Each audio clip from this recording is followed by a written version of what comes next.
Hey there, I'm Christina, and welcome to the Humane Blueprint podcast. I am so glad that you're here to start your week with a boost of motivation and leadership insights. We're about to dive into something that'll help you not only survive your week, but thrive with confidence and purpose. Each week, we'll be exploring ways to energize your mindset, build better leadership habits, and stay connected to your bigger vision. So if you're ready to set your week up for success, let's jump right in.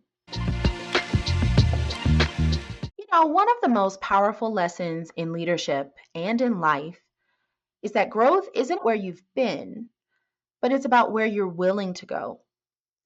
The narratives we carry shape our choices, but they don't have to define our future. I've had to rewrite my own beliefs about success and leadership, what's possible, especially when the world would tell me otherwise. And let me tell you, one of the biggest rewrites came when I started questioning the traditional learning models we often accept without hesitation. So I'll tell you a brief story. When I moved back home to my hometown of New Orleans, this was after Katrina, sometime around 2010, I was teaching in charter schools, the charter system. And I saw how quickly the push for standardization was stripping the authenticity out of learning and teaching. We were given handed scripts. Yes, you heard me. Scripted lessons written by someone else with no input from the teachers who were expected to deliver them. The expectation that all students would learn the same way at the same pace and with the same strategies. But that's not how real learning works, right?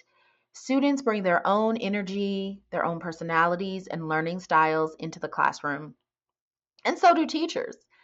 And a one size fits all approach doesn't honor that level of diversity. I remember pushing back on my instructional coach, and I went to her office one day because I was super frustrated with the lessons and the implementation. At that point, I had been teaching for a while. I mean, you could consider me a veteran. And so I remember going to her office and just asking her, how does this make sense? Please help me to understand. How is this all making sense? If the goal was for every child to succeed, then why weren't we allowing teachers to internalize these lessons and co-write these lessons in a way that they made sense of it themselves and for who was standing before them, right? Every classroom is different.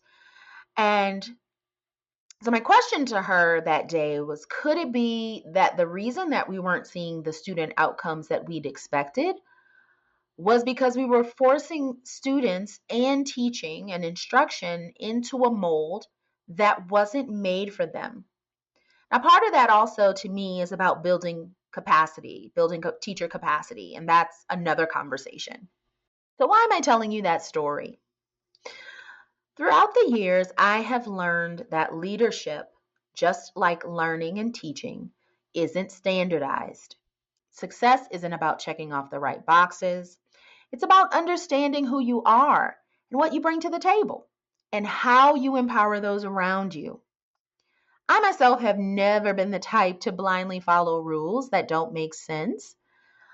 And as a leader, I stand for what is just and right. When I shifted to a more human centered approach in both my teaching and learning and leadership, I saw a complete transformation for me. In my last role, I prioritized connection, trust, and empowerment. Again, that's another story for another day. But the result was that my team became more confident, more capable, and more willing to take ownership of their growth. That's the power of leading with empathy and authenticity.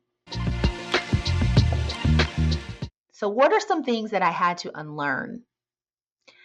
I had to first unlearn a major lesson that leadership isn't about the title, but it's about the purpose. Too often, we think that authority automatically gives credibility. But real impact comes when you understand why you lead, not just how you lead. When I stopped hiding behind titles and started fully embracing my role as a transformational change maker, everything for me shifted. My work became more meaningful, my influence expanded, and I finally felt aligned with my mission. So here's my question for you. What's one belief about success or leadership that you've had to rewrite? Drop it in the comments, and I'd love to hear your insights. If today's message resonated with you, please like, share it with someone who needs to hear this message, and subscribe for more leadership insights every week. Remember to follow us on all social media platforms. Let's continue in this conversation together. Thanks for tuning in to the Humane Blueprint podcast. And until next time, keep challenging the norms, keep growing, and keep leading with purpose. Have a great week. Bye.